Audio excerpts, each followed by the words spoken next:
After a long hiatus, the 1UP Turbo Truck Series is back for 80 laps around the Indianapolis Raceway Park. A very technical 0.6 of a mile short track. It's just outside the big track of Indianapolis. It's going to be a lot of fun to see our 42 truck drivers wrestle their things around this very tight, very close quarters racetrack for 80 laps tonight. And alongside me to bring the action once again is Ryan Griffin for tonight's race. And well, this is a very interesting track because it's going back to the Truck Series roots, the short track racing that we all know and love. And it's going to be interesting to see because my question is, which of the two Finguy-Psytomi trucks will lead going into the first turn? Yeah, it's tracks like this this is where these truckers that have all that, short track, dirt track, small town short track experiences. This is what you live for. These are the races that you live for. As someone of my own background, as started out racing short tracks and racing dirt tracks, and before coming into the series, this is just a fun little short track, and it's going to be interesting to see what happens tonight and see that the action is going to be fun. And as we'll see in the lineup here in just a few moments, a lot of guys coming down from the top series that want to get in on the action, and it's interesting. I'm so amped right now. I'm just ready to go. Let's see what this race holds tonight. Absolutely. I'm very much looking forward to seeing what these guys can put on for us here at Indianapolis Raceway Park, as we can now look at the starting lineup for this 80-lap race. It's, like I said before, it's an all Finguy-Psytomi Motorsports front row with Brian Grigsby on pole position. Roger James, though, is alongside him in second spot, and I think that 22 is going to have a bit of an advantage off the line, because that outside that's where you're going to make a lot of passes today. But I'm sure Grigsby will be able to hold his own against his teammate, and hopefully they'll secure a good finish for that organization. Mac Johnson gets his career best start in third, Giovanni Pena in fourth, Nick Breeding completes the top five, but the big story in qualifying was the championship leader, Nelson Reeves, had a bit of an issue on his qualifying lap. He's going to start 41st today. Let's see what he can do, because this is not an easy track to come from the back to the front. It's not an easy track to come from the back to the front, as you said, but it's a limited amount of laps, plus, this is a short track, but, he maybe start 41st. You think, well, if he's got a fast truck, he can get to the front. Well, he's also got to watch that the leaders aren't going to be starting too far behind you. So you got to try to get to the front and take care of your stuff, but you also got to watch out for the leaders coming behind you so you don't get lapped. So he's got a lot on his mind starting deep in the field, and it's just weird to see him starting this deep, considering what we've seen out of that race team this year. Is kind of off to see them starting this far behind. Yeah, but if there's anyone who can get the job done, it is Nelson Reeves in that 71 machine. I'm sure he's going to be able to get it sorted out in time for the main portion of this race. So, with that being said, we have 42 trucks ready to take the green flag at IRP, and we are ready to bring you the green flag and bring the racing action that we've all waited so long for. This is the 1UP Turbo Truck Series at Indianapolis Raceway Park, and the green flag is coming your way in just a short while. Getting ready for the green flag here at IRP. It's time to get the action started. At this very tight short track, James and Grigsby on the front row, getting ready to take us to the green flag. It's in the air and we're underway. Roger James had the advantage on the line, but I think Grigsby's going to get the run through 1 and 2 on the bottom of the racetrack, but it's not going to take long for that outside line to really flex its muscle. We'll see. We'll see if Brian can get the run here down in 3 to get around Roger, see if we can get the first lap led. Brian will lead the first lap, but Roger's sticking tough on the top. Is he actually going to... Brian did just barely get his teammate for the lap led. As it looks like, I think Roger's going to have... I think the 22 is going to have the run here to get back around the outside. Yeah, and I'm sure Jeffrey Finguy watching this thinking, please do not wad them up this early. Oh, as Giovanni Pena makes a little bit of contact with the 92, trying to steal his way into second spot because Roger James is already through to the lead. Off of turn 4 to complete lap number 2, it's Roger James leading for the first time in his career. Let's see what he can do now to hold on to it. Yeah, and Grigsby trying, looks like he is going to get clear of the 86 to slot into second. As now it looks like Brandon Smith going to try to clear for third. And we've got 3 wide back here. Yeah, Jay, I was going to say, we're kind of taking a look also back there with Reeves trying to come from the back as the point leader coming into this race. But yeah, we're 3 wide back here. That's Frey in the 48. I can't quite see the other two that were to his inside, but yeah, he was up on that way high groove. Oh, and we got Billy Kidd into the wall further back in the shot. You saw the 72 go way up the racetrack. He's now on the very top of the line with Bronson Minnick and Chris Harvey to his inside. Let's see, I think the 72 should be able to clear them no problem, and we resume racing as normal to start lap number 5. A lot of action to start this race. And as we could see here, we talked about it a little bit about the high lane seems to be the preferred groove. I don't think we met all the way up high, like almost against the wall, but man, and as we take a look back here at the front, Roger James has kind of stretched it out on teammate Grigsby. Pena in the 86 holds on to third, and I'm still watching that 18. The last few weeks, the last few races, this 18 has been consistently near the front and consistently a contender. So he may not have the wins like his trouble on the back straightaway. We got trouble at the back. 2-car crash. It looks like Aiden Smith in the 9 and Frey in the 48 was going to bring out caution. We saw him 3 wide earlier on, and that is going to bring out the caution flag for the first time on lap number 6. And it looks like everybody's going to get it slowed up for the caution flag. Going to slow them down nicely. No one's going to run into the back of each other, I hope.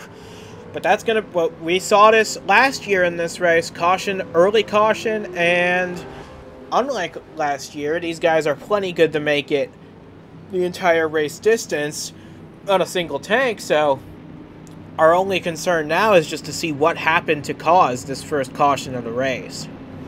So this is where it all started. It looks like it actually was further up. Jack Boswell in the 43 this week for Pirate Bay Motorsports. He gets washed up into Aiden Smith. And around the same time, Eric Zenson got into the back of Jeremy Frey, and that caused a stack-up chain reaction on the back straightaway. It's so narrow here. The groove is so narrow. It's hard to get your momentum going. You can see Jeremy Frey. Yeah, like you said about this track, you can see what happens with this track is because it's so narrow. It's like when you go to clear up, it's very hard sometimes for the spotters to see if you're clear or not because it's so narrow. Your trucks are so close together. It's like it's hard to see if somebody's actually at your quarter panel or not. And evidently, that's what happened kind of with Frey there, with Zenson there at the back of that. And I'm not sure if the initial thing with Smith was kind of the same deal. It looked like they had a little more of a gap than Frey and Zenson did, but. I mean, it's just, it's short track racing, as you could say. Yep, and thankfully it was only 2 trucks, and it was relatively minor contact as well. So we're wrapping up our first caution of the race. It came out on lap 6. We're cycling through lap number 9 now. And Roger James has led all but the opening lap, and he's doing a good job up front. See if he can get his first career win today. It would be a great morale boost for that team, considering they just re-signed him for another 2 years. That's always a good confidence booster for any race driver. Yeah, and I think that team as a whole is just looking for something, at least for this season. You know, last year, of course, I was a part of it. We had such a great year, and capped off by winning the championship. But you know, Brian's we've documented on Brian's kind of Grigsby's bad luck, and you know, right now he started on pole. He's running second behind his teammate. I think he would take that in a heartbeat, a good finish. But you know, the team, they just need a shot in the arm, and hopefully maybe with qualifying, and hopefully they can get the result today that'll give them a shot in the arm to kind of take it the rest of the year and see what goes with it. So, because remember, that 22 is in the owner's points playoffs as it stands right now, but Roger James very far down the driver's points table. He needs a good run today to boost himself into the conversation, because after this race, we only have 3 races remaining until the playoffs get underway. We have Watkins Glen, we have Boston, and we have Darlington. And that's going to be it for these guys. So time is running out for people to make a late charge towards the postseason. And that's the thing. As the postseason gets closer, you want to have that momentum going into the postseason. You don't want to just... Yeah, you could you can say, oh, well, you could stumble a couple of races before the playoffs start, but you really, honestly, you want your team running at all 8 cylinders when you go into the playoffs. So we'll come to the restart here. The pace car is off. James going to lead him pretty much as he has, except for the opening lap, as you said. He'll come off turn 4 here and take the green flag, and we're back underway. And the 86 already trying to look to the outside of the 92, but Grigsby going to shut the door there. 86 going to try low. Yeah, and they'll race side by side off turn 2. I'll tell you what, this 86 is a pretty racy truck under him right now. This is an impressive season as a whole for this 86 BTB Motorsports group. They had a wretched season last year, struggling to make the top 30 in owners points, struggling to make races. They qualified for all of them, but yeah, this year's a great rebound for this 86 group in Pena. He's top 20 in points, has a couple top 10s this year, doing a fantastic job, and if as things run right now, he'd get a career best finish out of this. Yeah, but he's also got company. That 18 still continuing to stalk him for that 3rd position, as Jeremy Whalen has moved into 5th behind them, and James has kind of kept a little steady lead over Grigsby right now. It's about 3 or 4 car lengths, and then Grigsby looks like he's pulled away from that battle for 3rd at the moment.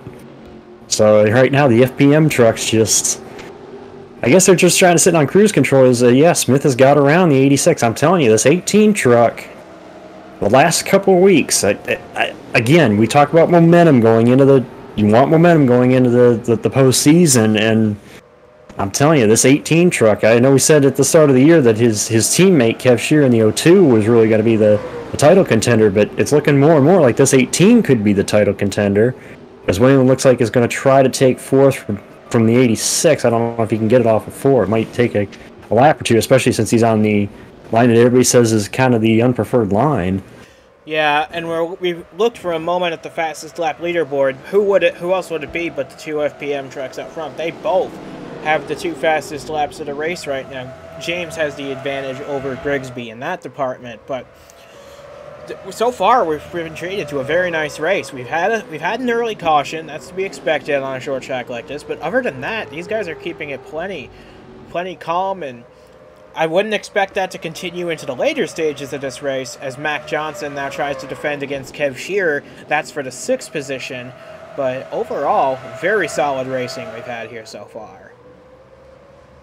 And I gotta tip my hat. I know we mentioned it qualifying, but this 5 bunch with Mac Johnson, great qualifying effort. And right now, yeah, he's lost a couple of spots here since the start of the race, but sitting right now comfortably in the 6th position, right there between Wayland and Shear. And you know, that's another team that's needs a good run, maybe a shot in the arm. And I know he's a newcomer this year, but you know, a run like this could really help you in terms of carrying momentum on in future races. So a nice little 6th place run right now. You may have lost a couple spots at the start, but don't beat yourself up. You're running decent, and we'll see what they can do the rest of the race.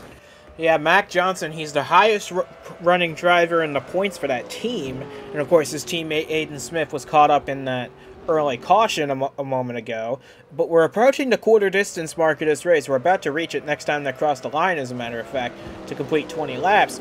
And Roger James has led 19 of them, and he's going to lead 19 of them. He's doing a very nice job out front, and look at the gap these 2 guys have built over 3rd place Brandon Smith. It's about 2.5 seconds back from James to Smith. So this is a fantastic run for FPM. They just got to be flying in formation as they run right now.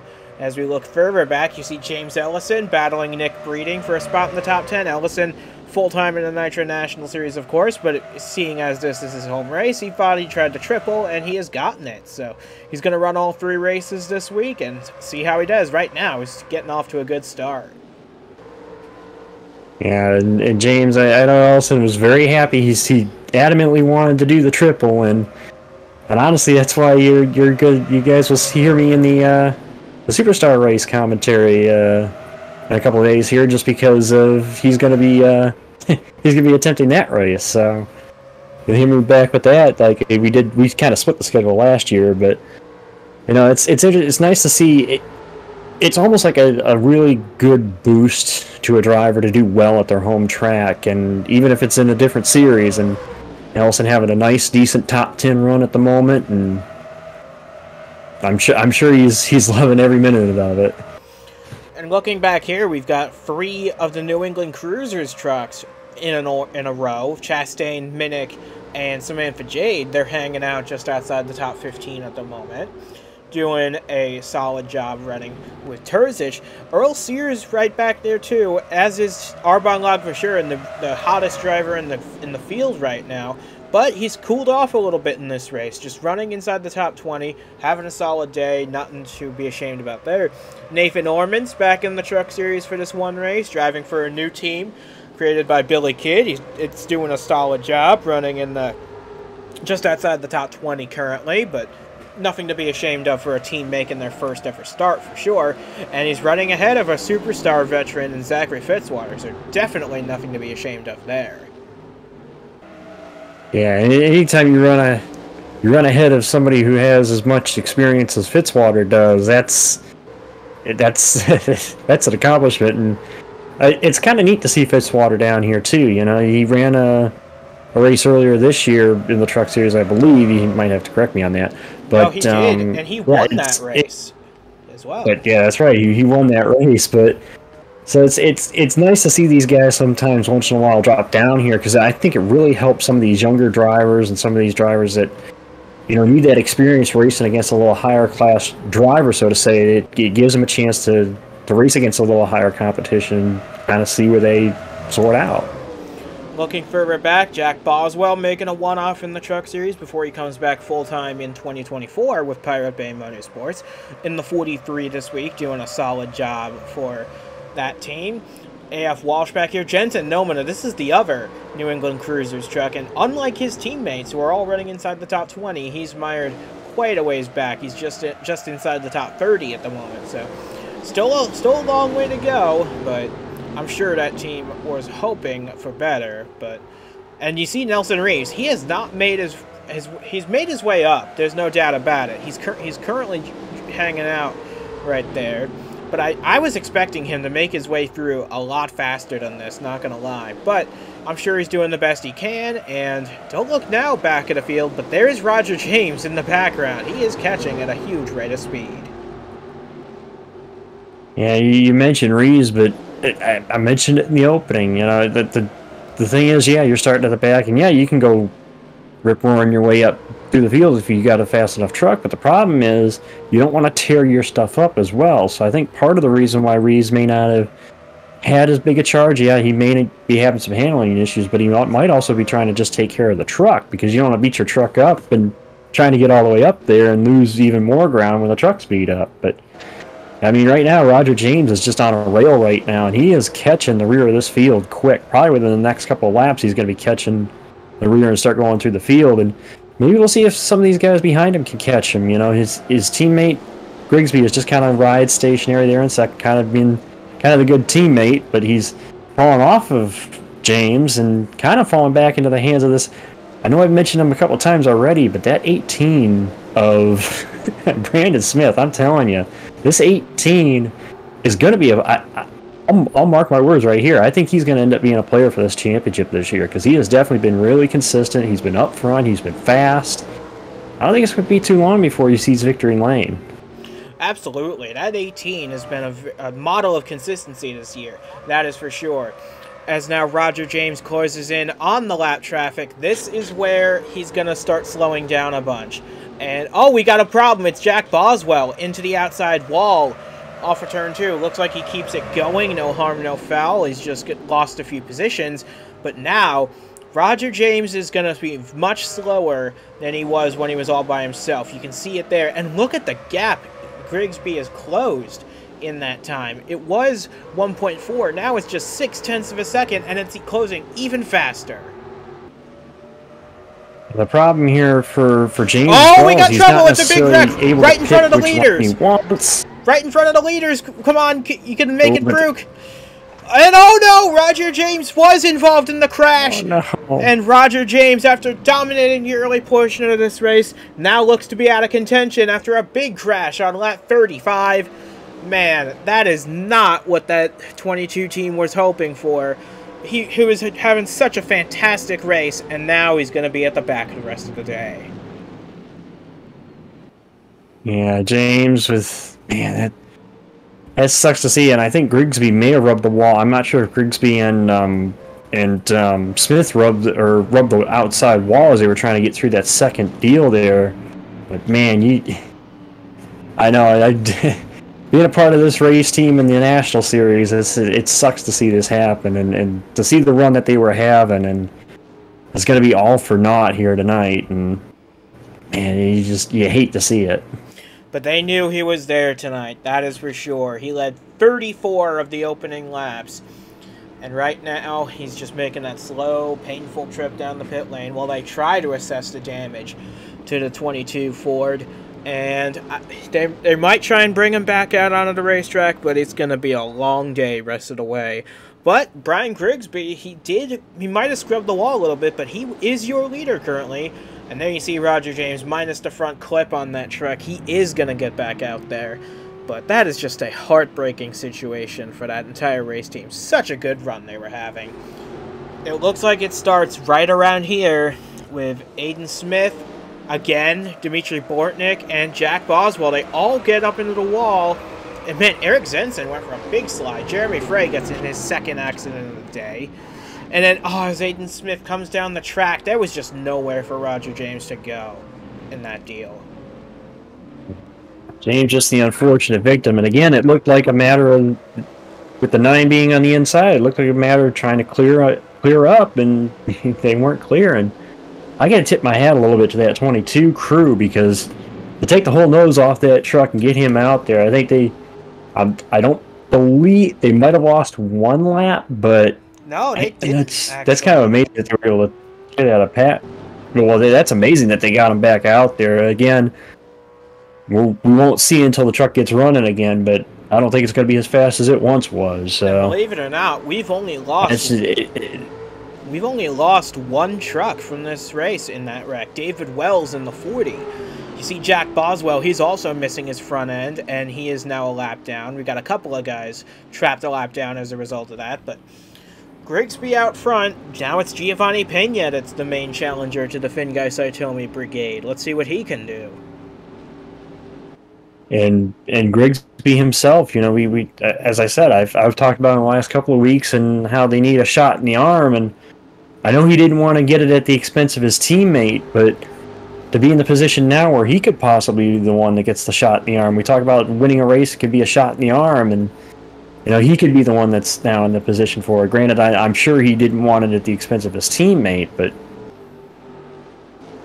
we'll have to see what happens here. And we've seen the 86 has been a little quick here on these restarts, and I also again want to see what that 18 can do. Even though Smith, it looks like, lost a position in the shuffle as the leaders try to get around that incident, and we're going to have lap traffic to the inside now as well.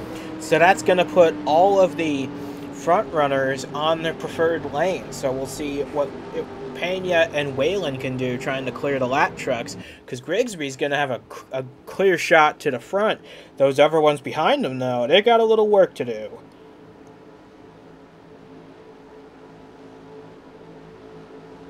So making our way. We'll see what happens. I was going to say lights are off on the pace truck as we get Bill come through 3 and 4 and come to the green here. Grigsby. Let's see if his luck can turn around as he comes around. I believe this will be the halfway point. Looks like lap 40, so this will be the halfway point in this race. 2 incidents so far today. As we're back green at IRP, and we'll see if Grigsby can try to do what his teammate was doing. And it looks like so far he's able to do that as he roars it off into turn 1. With the lead, looks like Pena is actually going to get held up by the lap traffic of Bortnik and Zenson. I was going to say, that's exactly what Grigsby wants to see, is that lap traffic get between him and the 86, and he can start putting a gap between himself and that 86. Let's see what the gap is at the line. It was 0.3 of a second. It's now 1.3 seconds. He gained a full second on the first lap since the green, and Zenson's actually able to keep up with him. That's a fast 6 truck. They just got unlucky with being involved in the accident. But who knows what that could entail the rest of the race. But Now we're making our way further back in the top 10. Mac Johnson trying to get back around James Ellison. That's a battle for 6th. Tegan Fox is up here making their first start since Daytona back in March, doing a fantastic job for Team Dayspring, running in 8th. And right now, it looks like we got a solid race here. And it looks like Jonathan Lawson had a problem. And so he made a green flag pit stop in that 45 truck. He's going to fall off the lead lap.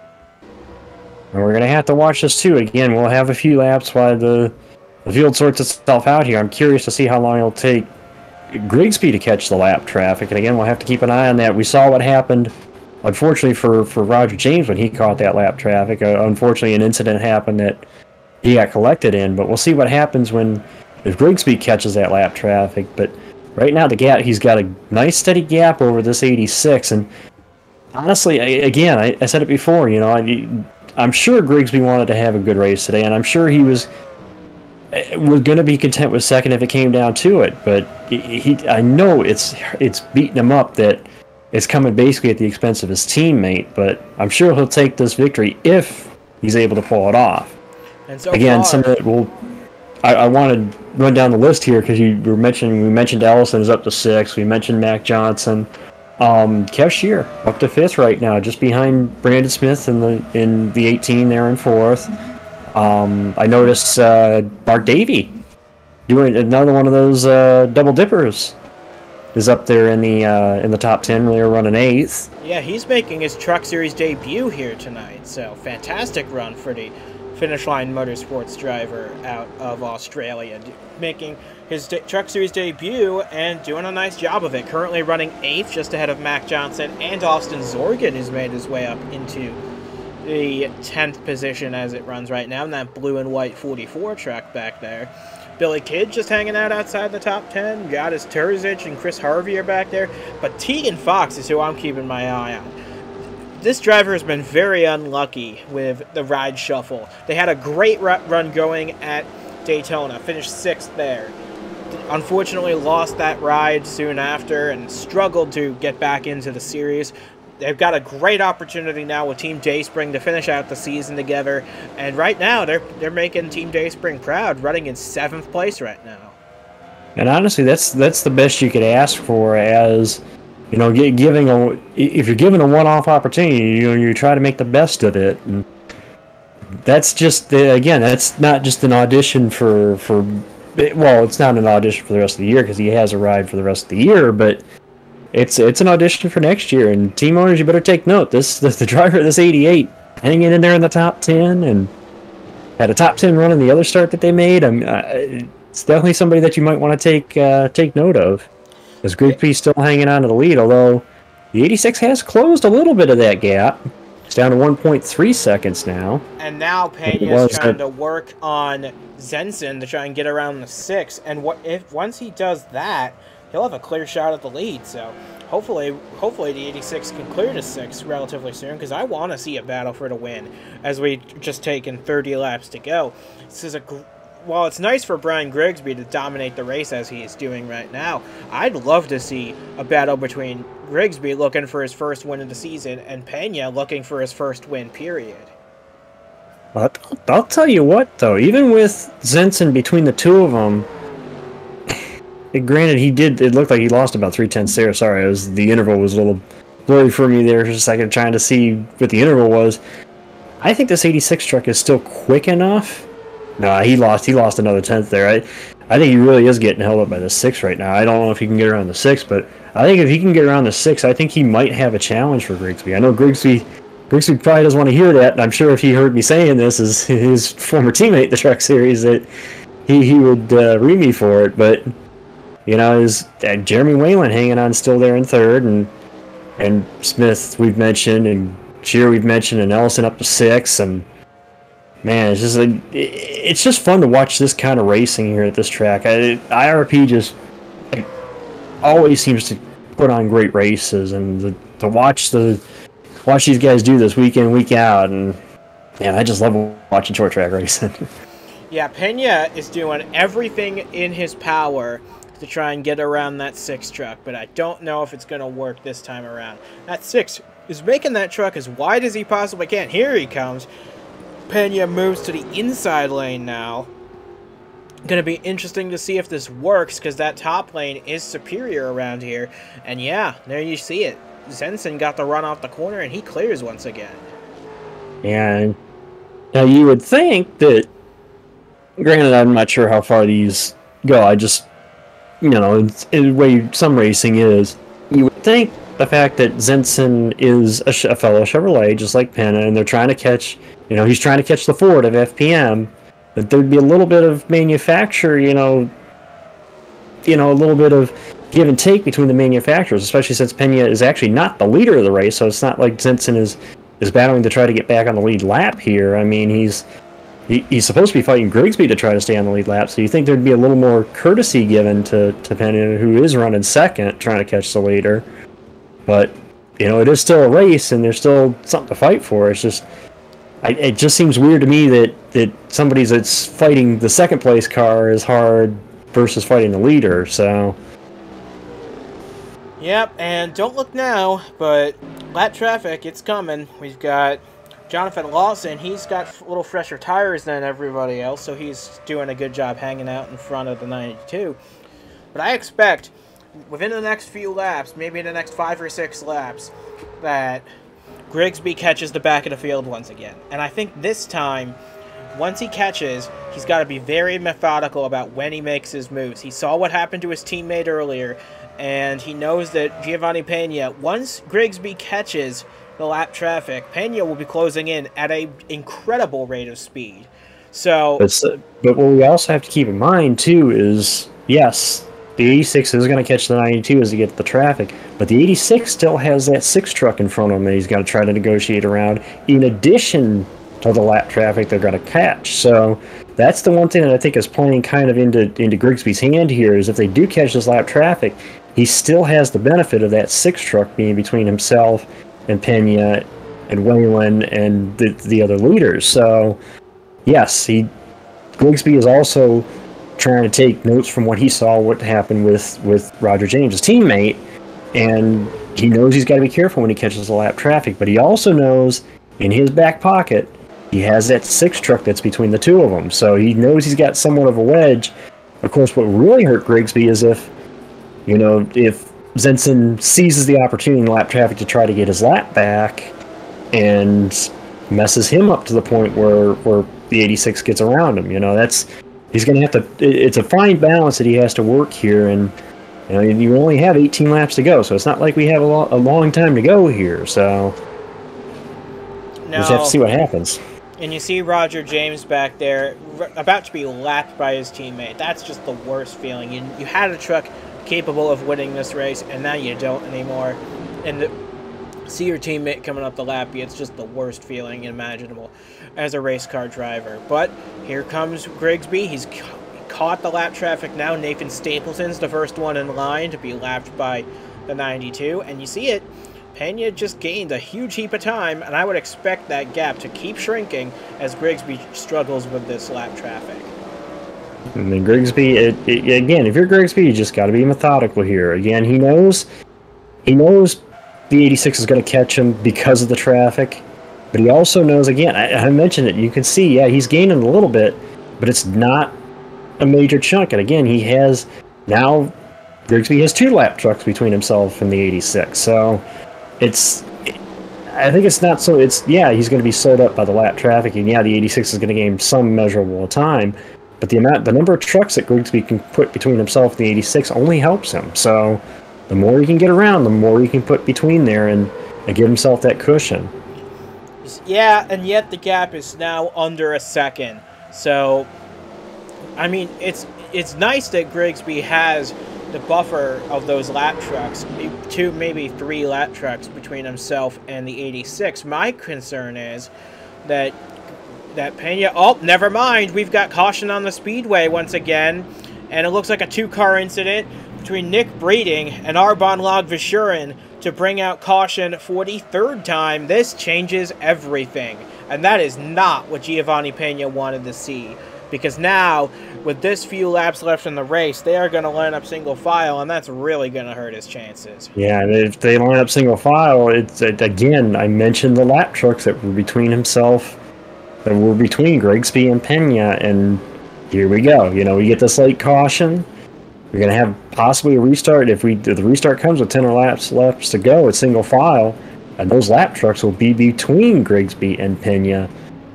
And there you go, what I said about the lap trucks. And yeah, the interval was shrinking, but he had the lap trucks between them, and now's where we possibly see that pay off. So, again, we'll get a replay here in a second to see what happened, but this may have just worked more into Grigsby's favor here. Absolutely it did, because now Grigsby has 3 lap trucks in between himself and the 86. Now Pena's got to be careful that Wayland, Smith, and Shearer don't get by him as well. They've got better trucks than him, I believe. So now we'll get you a replay of what happened. It looks like, oh, that was just a hook right there between between Breeding and Lagvashura, and that was not sure what was going on there. Maybe they were both trying to go for the same place on the racetrack. I'm not sure, but that was a big dive out of the 47 right there. You like to think that it was just a mistake. You know, Breeding probably just tried to come down in the corner, thought he was clear, and yeah, it looked like he tried to just duck down to take the corner. Didn't realize the 04 was still inside of him, and just took his right rear. And you know, you don't want to see that as a competitor, but obviously it clearly looks like that was just a mistake, that Breeding was just trying to get into the corner and just didn't realize the 04 was still alongside of him at that point. Yep, and that's going to make an average day for the 04 a lot worse now. But we're coming to 11 laps to go when they cross the start-finish line this time. We're going to have a single-file restart within the last 10 laps. And I honestly believe Grigsby is in a fantastic position now. Unless he has a major issue with the lap trucks, and unless Pena gets the restart of his life, I don't see how they can get to him at this point. I think the other thing that's working in Grigsby's favor here is because of how many laps we have left, I don't think he's going to catch the rear of the field before the end of the race either. So I think all Grigsby has to do on this restart, I'm sure the crew is talking to him about it, just have a nice, solid restart. If you have a nice, solid restart, I don't think there's any way anybody's going to get to him because he has those 3 lap trucks between them. Unless the only thing that could really be an issue for him here is if one of these lap trucks is faster, which honestly I don't see it happening. But again, we saw what the 6 was able to do when he got between Grigsby and the 86, and kind of became a rolling chicane. So, you know, we'll have to wait and see here, but I don't believe these lap trucks will hinder Grigsby, but we'll see. We're going to get a 9-lap sprint to the finish here at IRP, and Brian Grigsby, he's in a great position now. He's got a road course win in his career. He's got an intermediate win in his career. Looking for his first win on a short track. Could it come here today at Indianapolis Raceway Park? We're about 9 laps from finding out. But as the pace car pulls on the pit road, we're getting ready for what could be our last restart of the race. And Pena's got it all to do in these final 9 laps. We'll see what happens. And Grigsby, I guess you could say, almost trying to avenge his teammate here and see if he can get FPM the win in the end, as he'll come, and the green is out with 9 to go. And it looks like he got a pretty good restart there. Gets a little bit away from the 70, and then here comes Pena trying to look to the inside of the 6 and not able to make a move there, as it looks like Brandon Smith is going to try to make a move here. And Wayland to the outside of Pena. Yeah, Wayland to the outside. So, yeah, I think the battle is going to be for second, because look how much Grigsby has checked out. He had a seconds lead. It is now 1.3 seconds. And I think Pena's got to fight for second at this point, because unless Grigsby has a mechanical failure or unless the lap trucks really put him in a bad spot, I think this is going to be game, set, match. However, we've seen crazy things happen before in this series. You never know. But here's the 86 and 83 battling it out for second, as we now have 7 laps to go. And also, there's still kind of a tight battle there around for the 5th position, too. It looked like Ellison had a brief look on Shearer. Shearer's now going to go after his teammate maybe there to try to see if he can get 4th. So, yeah, there's not so much a battle for the lead, but the battle is on behind him for basically the rest of the top 5. Yep, and Ellison is working to try and get to Kev, but it's a little bit of a gap between them. Now we have 6 laps to go. Brian Grigsby's got a 1.8 second lead, doing a fantastic job keeping that 92 out in front. And look at, he's got like half a straightaway's advantage over Giovanni Pena already. Coming to 5 laps to go, all the 92 has to do is keep it on the track, and he'll be your winner today. Yeah, this is going to be an FPM day. I mean, pretty much the 22 and 92 are the only 2 leaders today if it stays this way. And, you know, like I said, it sucked for what happened to Roger James. And, you know, it looked like he possibly had the better truck than Brian. But I'm sure that FPM and I'm sure that Finguy is really going to love seeing at least one of the trucks take the victory here today. And I'm sure, you know, Brian, as much as he's going to enjoy this, I'm sure he's feeling for Roger as well. So we'll have to see. You know, we'll see obviously in what the post-race comments, but as we still got to fight for second. I mean, Waylon's still trying to see if he can get it away from the 86s. Smith is going to get in the middle of it as well, as we got pretty much a 4-truck battle now for second as Kev Shear gets up into this. Yeah, Roger James is going to have to wait till Watkins Glen to make something happen of it, but I'm sure he'll have a good truck there as well. 3 laps to go. Grigsby setting sail out in front with a 3 1/4 second lead. And now Waylon's got it all to do to try and hold off Smith and Waylon in these final 2 laps. Yeah, you got Pena, Smith, Waylon. Ellison's now up in the middle of this with Kev Shear. You got basically a 5-truck battle for second. And again, I'm sure there's going to be a couple of these guys, especially Pena, kind of upset with that 6-truck. But again, the 6-truck's fast enough. It's just a good fight there for second. But meanwhile, up front, they'll come through 3 and 4 and come to the white flag. Grigsby looking for his first win of this season. I mean, this is the turnaround, the shot in the arm maybe they needed.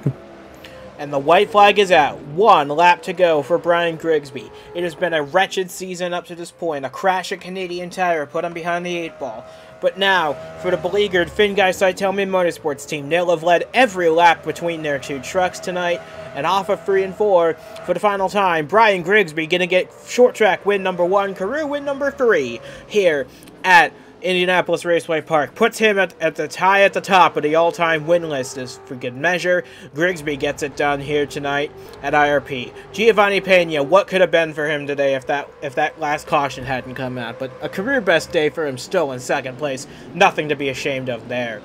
Brandon Smith brings it home 3rd, and he'll take the points lead after this, so a strong run for him. Jeremy Waylon, likewise, a strong run with 4th. Kev Shear runs out to top 5. James Ellison gets his triple header off to a good start. Although the 66 truck finishing 6th, I mean, I don't know how we take that as a sign, but... Well, who knows. Tegan Fox, man, what a job that driver has put on. Finished 2 races this season. They finished 6th and 7th. A great run for that 88 group and Team Dayspring. Billy Kidd, we didn't mention him much today, but he brings it home 8th ahead of Austin Zorgan, 9th for his 2nd top 10 of the year, and Mark Davey on his turbo truck debut rounds out the top 10. IRP doesn't disappoint, and that has proven itself here today. A great win for Brian Grigsby and a great day for FPM as a whole.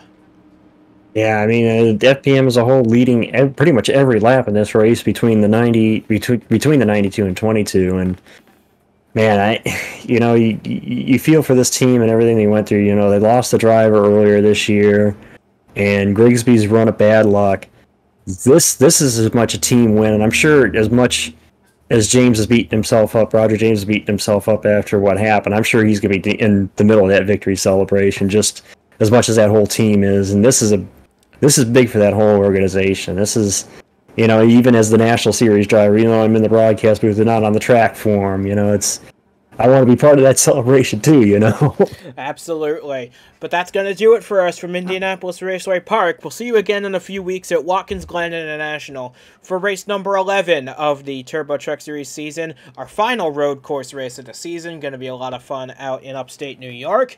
And we're halfway home in the Turbo Truck Series season for 2023. So from Ryan Griffin and from myself as well, we say goodbye from IRP. We hope the first half of the season was as exciting as we hope it's been for all of you, and we hope the second half is going to be just as fun. So long from IRP. Congrats to Brian Grigsby. A big win and a big day for FPM as a whole. We'll see what they can do going forward in the 1-Up Turbo Truck Series.